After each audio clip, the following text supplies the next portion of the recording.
काफ़ी देर ये सोचने के बाद कि मुझे ईद के व्लॉग का आगाज़ कैसे करना चाहिए, तो I thought I should start in a simple way. काफ़ी देर बाद मैं ऐसे कैमरे से बातें कर रहा हूँ। तो ईद का दिन है, ईद का व्लॉग है, और मैंने सोचा कि यार ईद की नमाज से ही इसका आगाज़ करना चाहिए। 7:15 बजे नमाज और तकरीबन 7 बज गए हैं, तो अभी मुझे जाना है नमाज़ पढ़ने। बातें काफ़ी हैं लेकिन टाइम थोड़ा है, बाकी की बातें हम करेंगे आके। तो ये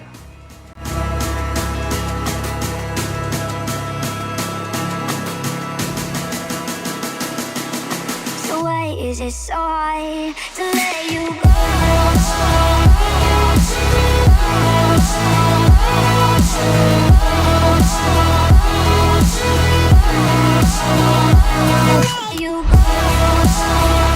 तो ईद हमने पढ़ ली और इसके घर में आया था, इससे भी ईद मिल ली। खैर अभी घर जाना वापस, और पता नहीं क्या करना है। सोचा था कि इस दफ़ा ईद जम के मनाएंगे, ना कि ईद के रोज़ भी हम सोग मनाएंगे। ये त्यौहार तो पूरे 1 साल के बाद आता है, हमें क्या मालूम था कि हम ये भी नहीं मना पाएंगे। शुक्र करो कि तुम ज़िंदा हो, सलामत हो। उनका क्या जो ईद से पहले ही चले गए, वो भी तो इसी उम्मीद में जहाज़ में बैठे थे कि इस बार की ईद हम अपने रिश्तेदारों के यहाँ मनाएंगे। झुंड बना के मज़े करते करते मुख्तलिफ़ खाने खाएंगे। क्या मालूम था कि हम ये भी नहीं कर पाएंगे। ईदी दो के नारे हम भी लगाएंगे। कभी सोचा था कि एक दिन हम ये भी नहीं कर पाएंगे। सभी के चेहरों पे थी उदासी और थी तकलीफ़। ईद गुज़र गई मगर सोचा था कि इस दफ़ा की ईद जम के मनाएंगे। मगर सोचा था कि इस दफ़ा की ईद जम के मनाएंगे। Is it so hard to let you go?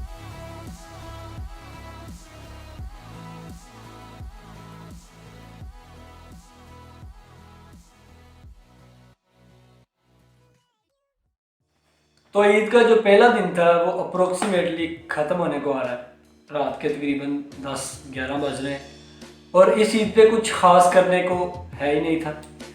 Eid की नमाज़ पढ़ के गेस्ट आए हुए थे, उनके साथ टाइम गुजारा। उसके बाद मैं सो गया क्योंकि मैं सारी रात सोया नहीं था। और जैसा हमने सोचा था सब ने कि ईद कैसी गुजरेगी, इनफैक्ट जैसा हमने सोचा था कि रमज़ान कैसा गुजरेगा, वैसा बिल्कुल भी नहीं गुजरा। कोरोना आ गया पहले, उसके बाद ईद से 1-2 दिन पहले परसों प्लेन क्रैश का सीन हुआ, और कोरोना पहले साथ साथ चलता आ रहा था, और ऊपर से ईद भी आ गई। तो जो एक्साइटमेंट थी ईद की वो ऐसा कोई नज़र नहीं आई। लोग मना रहे हैं ईद, मैं भी बाहर गया था तो अभी भी पार्क में इतना रश है कि नॉर्मल से ज़्यादा रश इन दिनों में।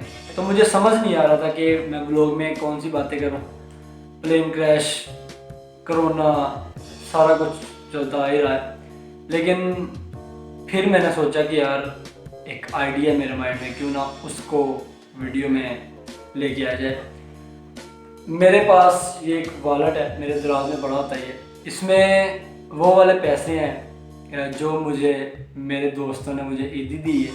अब इस वॉलेट को हम खोलेंगे और इस वॉलेट के अंदर जितनी भी ईदी पड़ी हुई है, पता नहीं 1 साल 2 साल 3 साल पुरानी भी शायद ईदी पड़ी हो इसमें।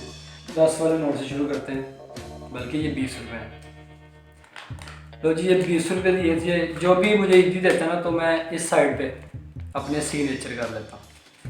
सही। अच्छा जी, 20 रुपये मुझे दिए थे उसामा आसिफ ने, मेरा यूनिवर्सिटी का दोस्त है, ग्रुप में एक लड़का है उसामा आसिफ ने, लास्ट ईद पे मुझे दिए थे। उसके बाद आते हैं 20 रुपये, और ये मुझे दिए थे पारो ने, अवैस ने, ये 20 रुपये। जब तक संभाल के रखें, ये भी पिछले साल के हैं मेरे ख्याल से।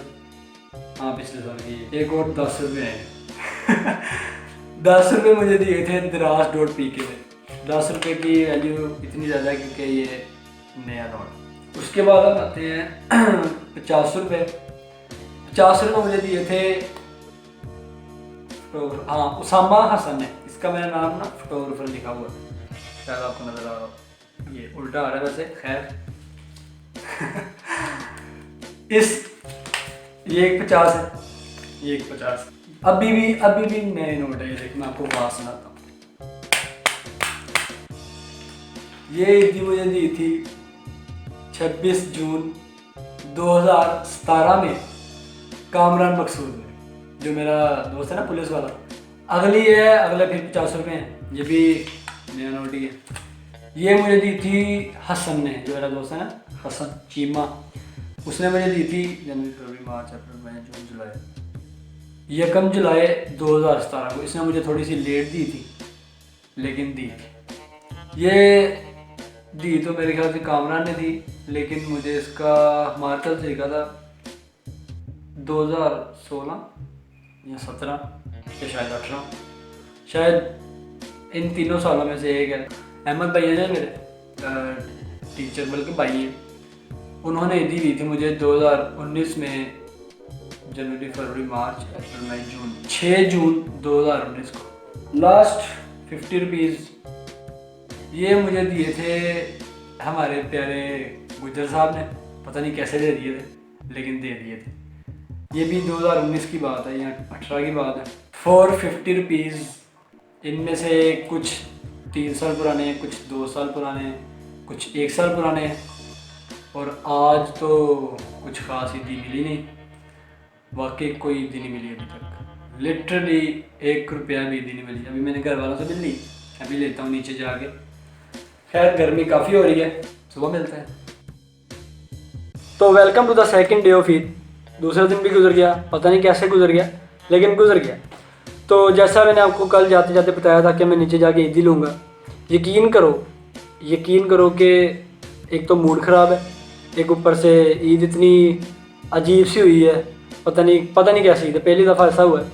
तो ना ईद मांगने का दिल कर रहा है, ना मैंने अभी तक किसी को ईद दी।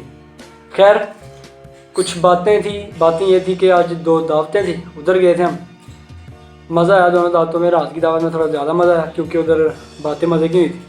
ईद तो बड़ी अजीब सी चल ही रही थी, लेकिन इस ईद में एक और अजीब एलिमेंट ये है कि आज 25 मई है, और 25 मई को हमारे जो एक टीचर हैं यूनिवर्सिटी के, उनकी असाइनमेंट की डेडलाइन थी। मतलब इमेजिन करें कि आपका ईद का दूसरा दिन है, पहले ईद अजीब सी चल रही है और ईद के दूसरे दिन आपकी असाइनमेंट की डेडलाइन। व्हाट इज़, और ऊपर से गर्मी बहुत होगी। मतलब सारा कुछ इस ईद पे हो रहा है। बल्कि कल मैं मीम पढ़ रहा था कि 2020 को रीस्टार्ट किया जाए। मैं भी यही चाहता हूँ, पता नहीं कैसा साल है, लेकिन ही इज़ द वन, उसको पता है कि क्या बेहतर है क्या नहीं। तो जो हो रहा है बेहतर ही हो रहा है। बाकी keep that sentence in your mind के ये वक्त तो गुजर ही जाएगा। खैर दैट वाज द ईद। मेरा नहीं ख्याल कि थर्ड डे कोई ऐसा हैपनिंग होगा जैसे पिछले 2 दिन गुजरे हैं। तो बस यही था इस व्लॉग के लिए। फिर मिलेंगे अगले व्लॉग में चलते चलते। ख्याल रखिएगा, घर में रहिएगा और ख्याल रखिएगा। अल्लाह हाफ़िज़।